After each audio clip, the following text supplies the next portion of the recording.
Saudara-saudara sekalian,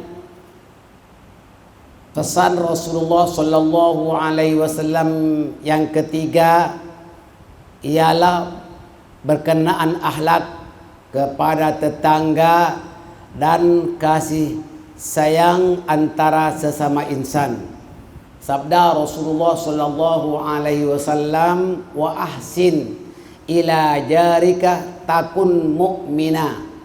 Berbuat baiklah kamu kepada tetangga, niscaya kamu akan menjadi mukmin yang sejati.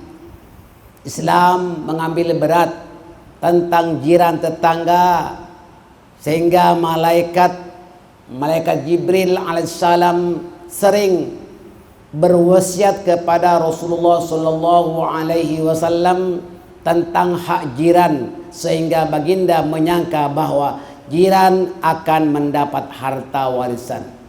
Ini hadis sahih riwayat Al-Imam Al-Bukhari dan Muslim. Jadi Islam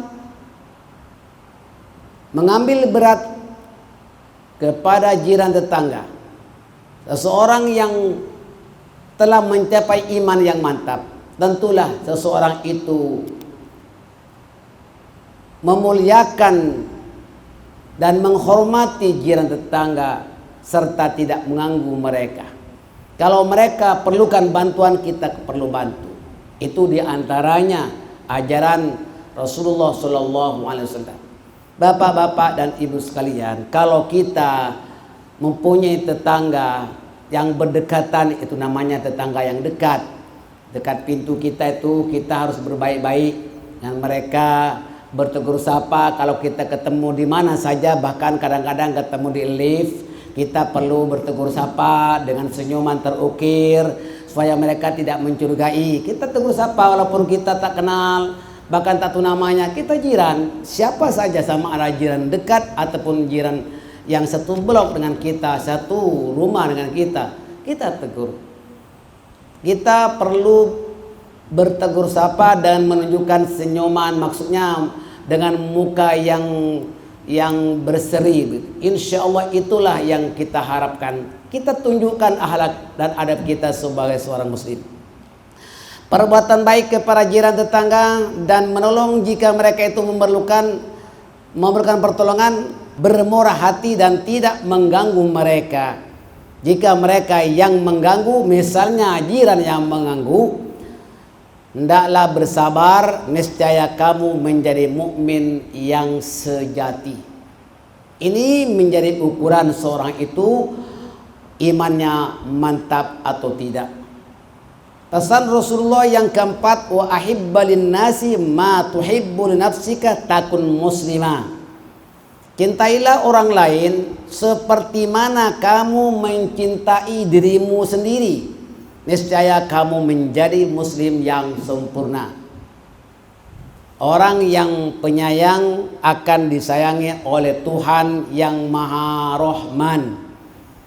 Sayangilah penduduk bumi, niscaya kamu dirahmati oleh penduduk langit. Ini yang diterangkan dalam hadis. Innama yarhamullahu min ibadihir ruhama. Allah itu menyayangi orang yang penyayang. Irhamu man fil ardi yarhamukum man fis sama.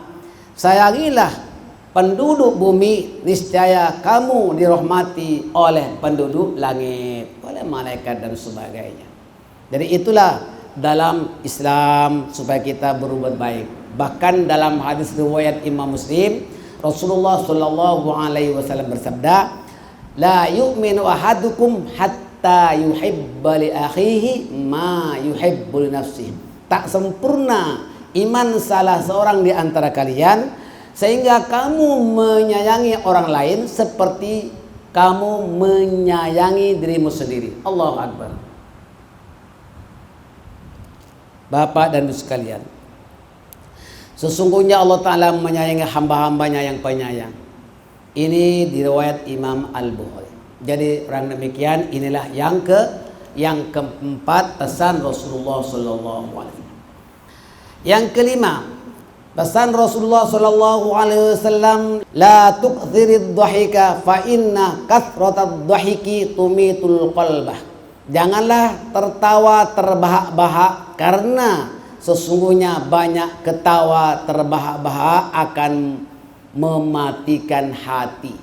Tumitul qalb, hatinya akan keras, akan mati.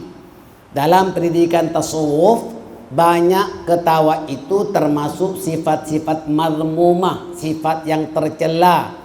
Orang-orang ahli tasawuf berpendapat bahwa banyak ketawa boleh mematikan hati.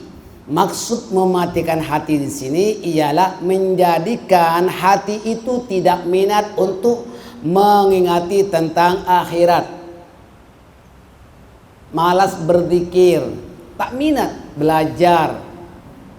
Minat hanya berfoya-foya, bergembiriang gembira, bertepuk tangan,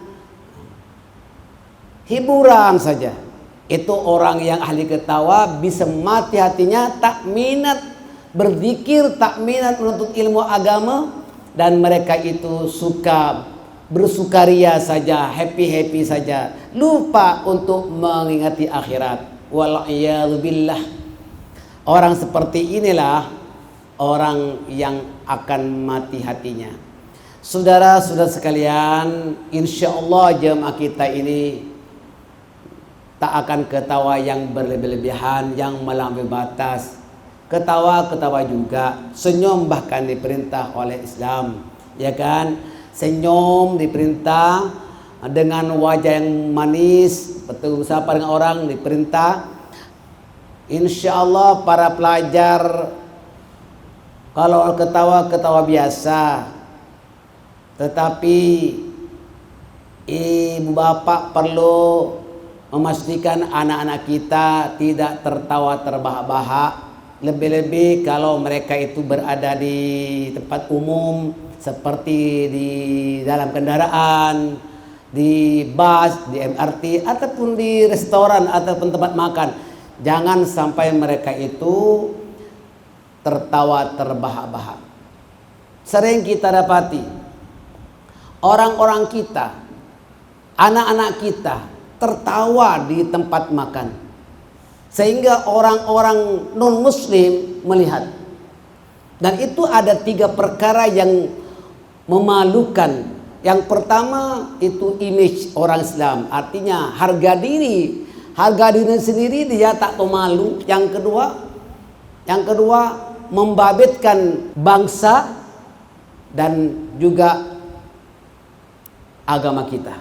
Ya, sebut saja kalau orang Singapura lah. Kalau orang Singapura ini kalau dilihat adalah orang Melayu, maka labelnya itu orang Islam, ya kan?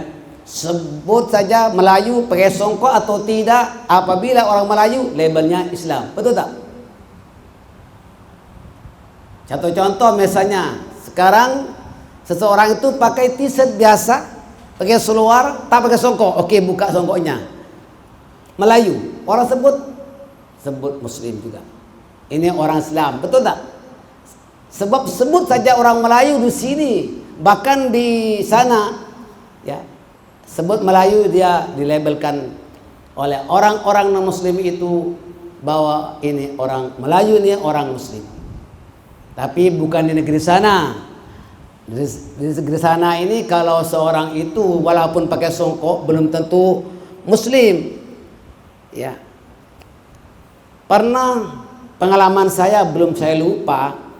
Setelah saya mendirikan sholat maghrib, berjalan-jalan di satu kota itu, karena kita seorang wisata di tempat itu, cari makanan, ketemu dengan orang jual sate, bilang sama sopir, Harun, stop dulu, nampaknya ada orang jual sate, pakai songkok seperti saya ini. Saya yakin dia orang Muslim. Kemudian saya turun, saya mendekati, Pak, sate apa Pak? Jual sate apa? Semua ada. Kambing ada, sapi ada, lembu lah. ayam ada, babi pun ada. Terperanjat saya. Bapak jual babi? Iya. Ini babinya ini semuanya. Bapak orang muslim atau bukan muslim? Saya orang Batak. Kok Bapak pakai songkok seperti ini? Ini kan tradisi. Ini peci, ini tradisi. Tidak semestinya orang pakai peci ini orang muslim. Oh, baik Pak. Terima kasih Pak ya. Saya jalan. Mananya Pak? Jangan terpesona dengan orang yang pakai peci kata orang sana. Pakai songkok. Ternyata dia orang bukan muslim. Dia non muslim jual sate. Maaf, hati-hati Bu ya. Ada orang jual ayam pun di pangkong. Ada. Hati-hati. Ya maksudnya tak semestinya sebuah negeri itu kalau pakai songkok itu orang muslim. Tapi di Singapura nyata sekali apabila seseorang itu pakai songkok, apalagi pakai songkok ini jelas orang muslim. Tak pakai songkok pun seperti ini orang sebut orang muslim. Kenapa? Sebab kita orang Melayu. Nah apabila seorang itu tertawa terbahak-bahak di tempat halayak ramai seperti di kendaraan, seperti juga di tempat makan, lalu ketawa terbahak-bahak, dilihatnya orang Melayu, itu memalukan Islam, membabitkan bangsa sendiri. Betul tak? Maka kita perlu ibu dan bapak sekalian ajarkan, perhatikan anak-anak kita. Kalau tertawa terbahak-bahak di rumah ataupun di mana-mana, berikan dia penjelasan. Dilarang dalam Islam tertawa terbahak-bahak. Yang diperintah adalah dengan muka yang manis dan tersenyum apabila perlu. Itu saja. Saudara-saudara sekalian, Rasulullah Shallallahu Alaihi Wasallam itu biasa juga tertawa, tetapi ketawa baginda itu tidak sampai terbahak-bahak. Bahkan baginda lebih banyak tersenyum daripada tertawa.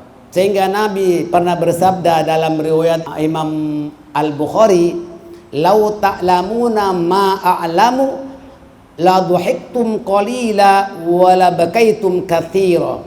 Sekiranya kamu mengetahui apa yang aku tahu, niscaya kamu sedikit tertawa dan banyak menangis. Allah.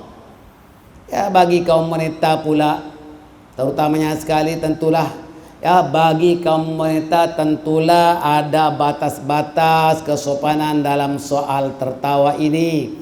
Di tempat halayak ramai tidak sepatutnya kaum wanita tertawa mengelai-ngelai. Bahkan haram hukumnya jika ia menimbulkan fitnah. Ya Bu.